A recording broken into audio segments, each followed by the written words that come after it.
I'm Matt McClure, and this is Currents. An inspiring story of love and faith amid disaster. We'll tell you about the promise of a trapped miner in Chile to the woman he loves. Saving the date, some practical advice for faithful singles.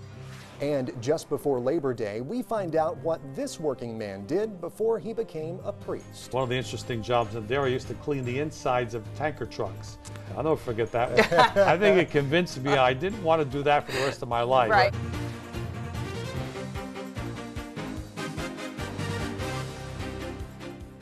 Well, good evening. Thanks so much for joining us. Francesca Maxime has the night off. We begin tonight with a story that has really gripped the world. 33 Chilean miners trapped more than 2,000 feet below ground, and rescue may be months away. Video cameras have captured images of the miners, and rescue workers have managed to deliver food and medical supplies through a small shaft. They also sent down dozens of miniature Bibles, each personalized with a miner's name. And that's helped give some hope and some consolation to those who were trapped. But against this backdrop, we're now learning some remarkable stories about those miners. As CNN's Carl Penhall discovered, at least one of those is a love story. A procession and a prayer to Saint Lorenzo, patron saint of miners. Jessica Yanez watches and thinks about her man. Un saludo a mi señora, a mi hermano. Esteban Rojas, trapped with 32 others far underground. Imagínese la alegría. Imagine how happy we were to find out they were alive. We know the rescue will take a long time, but we won't lose hope, she says. Amid the anxiety, a love story is blossoming anew. I think he thought about his family at that moment, and he knew he had to survive, and that gave him the strength to fight on, she says. Jessica and Esteban have been together 25 years, have 3 children and 2 grandchildren, but they never got married in church. Now, in this dingy cavern, the miners are calling it Refuge 33, Esteban has had time to think. In a letter to Jessica, he proposed they have a full Catholic wedding. Please keep praying that we get out of this alive. And when I do get out, we will buy you a dress and get married. Goodbye, Esteban Rojas. Jessica, of course, said yes. I read what he had to say and it made me shout with happiness, she said. On Sunday, families had the first chance to speak one-on-one to their loved ones. It was Mines Minister Lawrence Goldborn himself who dropped the phone line into the ground. This is what rescue workers are calling the umbilical cord. This is how they are keeping the miners trapped 700 meters or 2,300 feet underground alive. A metal cylinder dubbed the carrier pigeon takes down food, water, clothes, letters, and now a phone line. Each relative had only about 20 seconds to speak. I was the last one to speak, so I just grabbed the phone and didn't want to let go, she said. But in those few brief seconds, Esteban and Jessica found time to make some marriage plans. I asked Esteban if I should buy the dress and be ready waiting when he came out, or whether we should buy it together. He asked me to wait so we could organize things together, she says. It's impossible to set a date. Experts don't know for sure how long it will take to drill a hole wide enough to rescue the 33 men. One thing Jessica does know for sure is that more than 3 weeks into this ordeal, her feelings for Esteban are stronger than ever. He always said he planned to grow old with me, and I plan to grow old with him. Our love is very deep, she says. It's a love that's half a mile deep, that stretches from the desert above to the very bowels of the earth.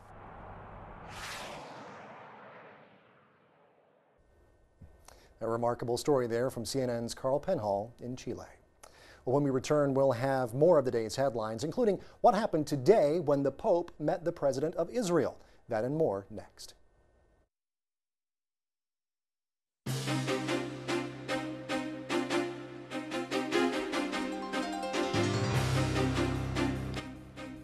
Welcome back to Currents. I'm Matt McClure. Coming up later, Bishop DiMarzio talks about the importance of work just ahead of Labor Day. But first, let's turn to the day's headlines.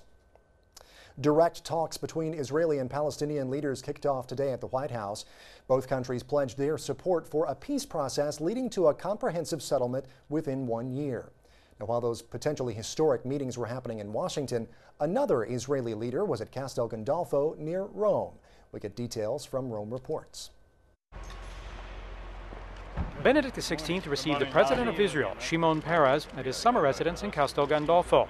The two exchanged views at a cordial meeting with discussions on the situation in Israel and the Israeli-Palestinian peace talks, which resumed on the very same day. The Vatican hopes an agreement can be reached which respects the legitimate aspirations of the two peoples and which brings a lasting peace to the Holy Land and the wider Middle East. Both leaders condemned all recourse to violence and stressed the need to ensure stability and good living conditions for all people in the area. Discussions also turned to the state of relations between the Vatican and Israel. Local church matters were discussed, such as the need to conclude the economic agreements, which have been discussed for various years now. Israeli President Shimon Peres gave the Pope a candelabra, the seven-branched menorah, one of the official symbols of the State of Israel. The President had inscribed the phrase, "The shepherd who seeks to lead us to the fields of blessings and the fields of peace." Shimon Peres came early in the morning and strolled through the Vatican gardens next to the summer residence. Shortly before the meeting with the Pope, the President met for nearly an hour with the Secretary of State, Cardinal Tarcisio Bertone, where the two discussed relations between the two states. This is the fourth time that Shimon Peres has met with Pope Benedict XVI. The most recent occasion was in 2009 when the Pope was visiting the Holy Land. In other issues, discussions are ongoing regarding Israel's delayed full implementation of the framework agreement with the Vatican, called the Fundamental Agreement, signed in 1993. The accord calls for the exchange of ambassadors and notes a series of steps to gradually normalize diplomatic relations. Progress moved forward in 1997 when Israel recognized the juridical personality of the Church, although Israeli legislation has yet to be updated regarding the matter. The next bilateral meeting between the Vatican and Israel will take place on December 6th and will focus on fiscal questions regarding the Church, in addition to the return and protection of church properties in the country.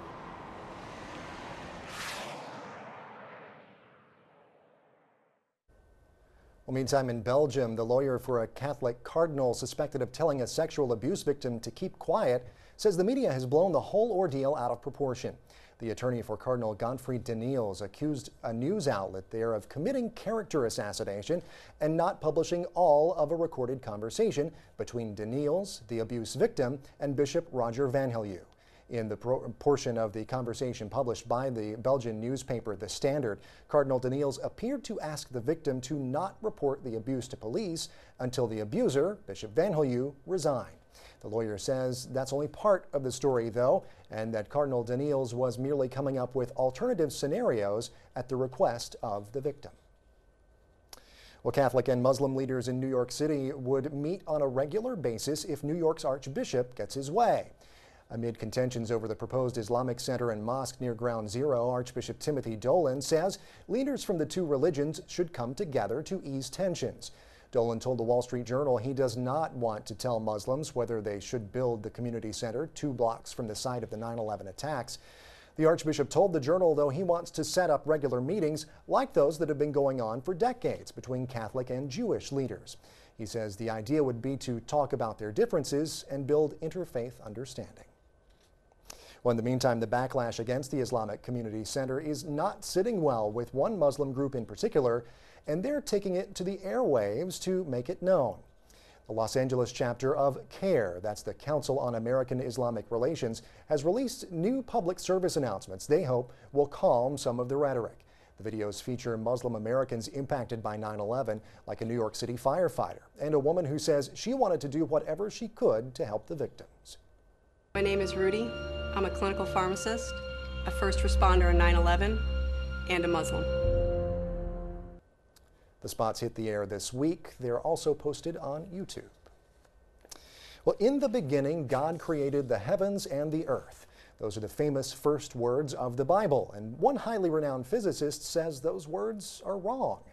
In his new book, The Grand Design, British scientist Stephen Hawking writes, quote, "It is not necessary to invoke God to light the blue touch paper and set the universe going." He says the Big Bang was natural and would have occurred with or without the help of God. He credits spontaneous creation with the existence of the universe. The London Times published excerpts from the new book just ahead of its release, and also just ahead of Pope Benedict's trip there in 2 weeks. Well, on the other side of the coin, 8 in 10 people worldwide see religion as an important part of their lives. A new compilation of Gallup polls conducted around the world last year also shows poorer countries tend to be more religious.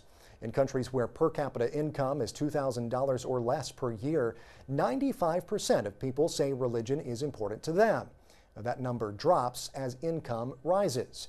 Among the countries with the lowest percentage of people who think religion is important, Estonia, Sweden, and Denmark, all of those between 16 and 19%.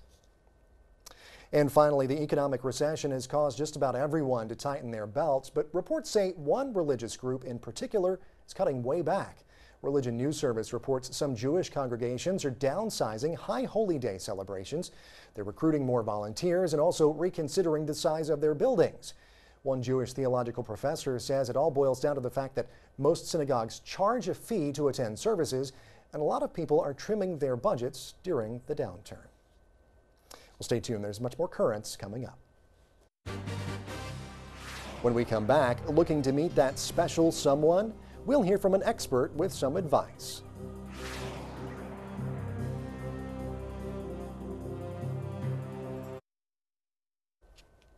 Welcome back. Well, it's a question that more young Catholics are asking. How can I find someone who shares my values and my faith? Is there a better way, maybe besides, bars and blind dates? Well, last winter, our Natalia Ortiz had a chance to talk with one woman who offered some intriguing answers. Take a look. And I'd like to welcome Dr. Christine Whelan. She's a professor, a journalist, and an author. She's the author of Mary Smart, The Intelligent Woman's Guide to True Love. She's also a columnist for the Catholic website Busted Halo. She writes for their relationship section, and she joins us via Skype. Thank you so much for being with us today. Hey, it's fun to be on your show. Thanks for having me. Thank you. So, Christine, we are here in New York City, and it's obviously a huge city for single people. Give me some of, what are some of the difficulties that single people encounter today? Well, first of all, there are more singles now than ever because we're delaying marriage, the divorce rate's kind of high, and we're living longer, which means that, we might be single toward the end of our lives as well. Okay. But let's talk about the young singles in New York. We're delaying marriage, which means that there are a lot more opportunities to meet the right person, a lot of opportunities to get out there and have fun, also a lot more opportunities for some really terrible first dates. Okay. So you kind of got to be able to roll with that a little bit, and realize that just being yourself, good communication, being true to your values, these are the things that are so important when you're on the dating scene, especially in a big city like New York. And so coming from a faith-based perspective, which a lot of our content is, how would you recommend someone bring up the religion factor, or if they are someone who is a devout Catholic or of another faith, how would you advise them to talk about this or when to talk about it? Sure. Well, the sort of conventional wisdom is that religion is one of those taboo subjects like politics that you're never supposed to bring up because it's a lightning rod for debate. Yeah. I really kind of disagree. Okay. If your faith is important to you, then I would raise it, not in a creepy way, but just in a sort of casual way of when I was at church last Sunday, this happened, or hey, do you celebrate at holidays? What's your faith background? I think the nice part about this is that it allows for a sort of deeper level of conversation than just those superficial first date things. Right. And also, it gets out. It gets out in the open your values in a not so subtle way, such that when those thorny issues of sexuality and intimacy come up, you've laid your cards on the table. Okay, and so what are some of the things you should not do if you're single? Well, first of all, don't throw yourself a pity party because, it's one of those things where the grass is always greener on the other side. When you're married, you're going to look back at your single days and all the fun that you had and could have had. So really sort of embrace the fact that you're young and free and have a good time with it. In addition, I wouldn't downplay who you are. Don't downplay your success. Don't downplay your attributes. Certainly don't try to be someone that you're not so that a guy or a girl will like you. Really, the idea of being yourself, and don't worry about breaking the rules. There really are no rules when it's the right person. Ah, that's so liberating. So let's go over some of the tips that you provided to us for being single. First on the list, you wrote, plan a bring a friend party. What is that exactly? So these are my favorite. I used to throw so many of these when I was single in New York City. Okay. What you would do is you invite 10 or 20 friends, and you tell them to bring a bottle of wine and bring a friend, a guy or a girl, doesn't matter, that you don't know. And what that means is that you get this great group of people, and you get to meet new female friends that could get you into new social circles and meet some interesting guys. Okay. Also, new guys show up at your apartment or the venue that you organized. Okay. And it's a great way to meet friends of friends. You know, the other good part about it is that there's a high success rate. I had 5 or so of these parties, and I swear, you know, somewhere like 3 to 5 marriages came out of my parties. Oh, wow. That is a high success rate. And then second on your list was email at least 3 friends who you haven't been in touch with for a while. Why? Why would we want to do this? Well, again, this is the idea of getting into a new social group or rekindling, you know, friendships that could lead you to more people and that really expand your social network. That's how you're going to meet the right person, not randomly at a bar. Got it. And then for friends. Okay, and then you also mentioned considering an online dating site. Now, that could be a little scary for some people. What do you have to say about that? It certainly can, but you know, the majority of singles have tried some form of online dating. And within the Catholic community, there are several Catholic websites, you know, Catholic Match and Catholic Singles, worth trying. Certainly eHarmony and even Match.com. You know, just be clear about who you are and what you want out of the dating website, and it can be a great way to expand your horizons. Thank you so much, Christine. We have run out of time, but I appreciate you taking the time to Skype with us, and I hope we can do it again soon. Absolutely. Thanks so much for having me on, and best of luck to all the viewers out there. All right. Well, some great tips there. Now, there's more about Dr. Whelan and her insights over on our blog. Just go to currentsny.net, click Riding the Wave. We'll be back in just a minute. There's more Currents coming up. Stay with us. Just ahead, Bishop DiMarzio on the dignity of work. Work is how a society operates. And unless we get that right, we're going to have social turmoil.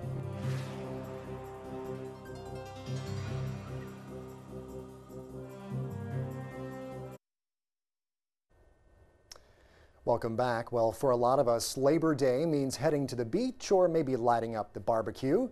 But this holiday, which is coming up, has some deeper meaning too, which prompted Francesca and I to go into the deep on that subject with Bishop DiMarzio. Bishop DiMarzio, thank you so much for joining us here on Currents again. We appreciate it. The church, we're talking a little bit about Labor Day and working people, and the church has long been an advocate of working people. Talk to us about the history behind that with the church. Clearly, the support of the Church for Labor began in the 1890s with the encyclical of the Pope at that time, showing the solidarity of the church with labor. The industrialization that happened at that time, people working now not for themselves but for other people in factories, and there was a lot of abuse happening, and so Leo XIII, Rerum Novarum, spoke about the church's support, the dignity of labor, etc. Most recently, John Paul II, in his encyclical on labor, Laborem Exercens, on the value of work, spoke to us almost 100 years later about how work still is, he calls it the key to the social question. The social question is how we keep a society together, and it's labor, it's work. Work is how a society operates.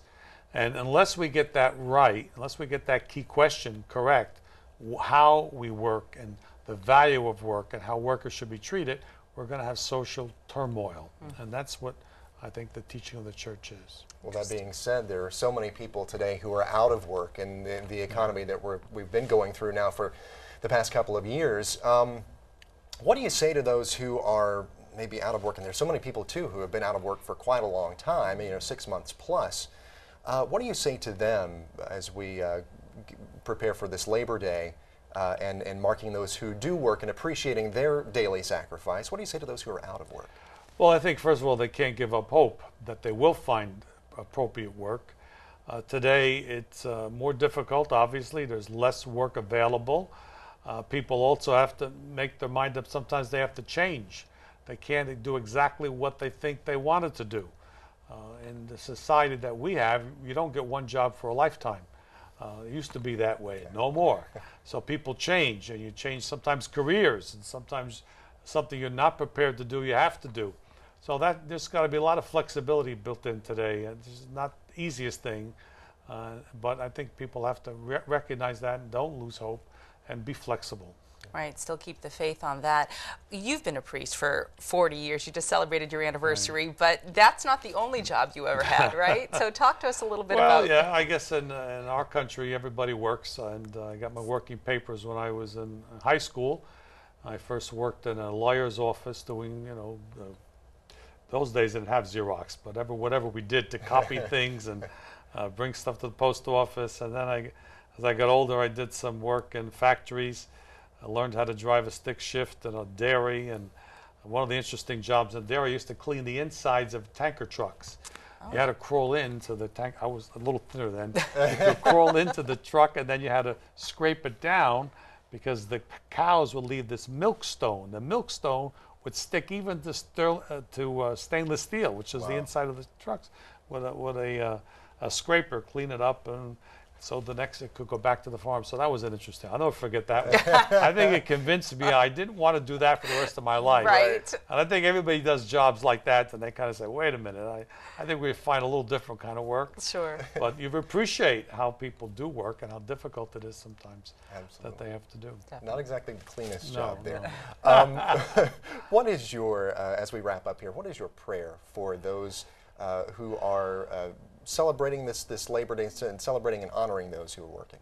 Well, I think, again, work is the key to the social question. The social question is how we do respect human dignity and human labor. Clearly, I think we have to pray for our workforce. And we all work in different ways, but we keep the society together. So that's what we have Labor Day for, to concentrate on the value and the dignity of work. And we pray this year that more people find work and that our economy rebounds more quickly. All right. Well, Bishop DiMarzio, thank you so much for being here. We appreciate it. You're welcome.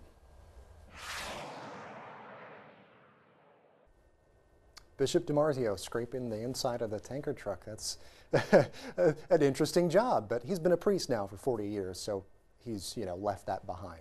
Well, that's it for tonight. Now, coming up tomorrow, with the Pope's trip to the United Kingdom coming up in just a couple of weeks, Lino Rulli will sit down for a conversation with a leading Vatican watcher. He is blogger and Currents contributor Rocco Palmo. They cover everything from the Pope to the priesthood, and even some baseball thrown in. You won't want to miss this special edition of Currents. It's coming up tomorrow night. In the meantime, remember, we're always online over at currentsny.net, and you can also check us out on Facebook. Until next time, I'm Matt McClure. Thanks so much for joining us. Have a great night.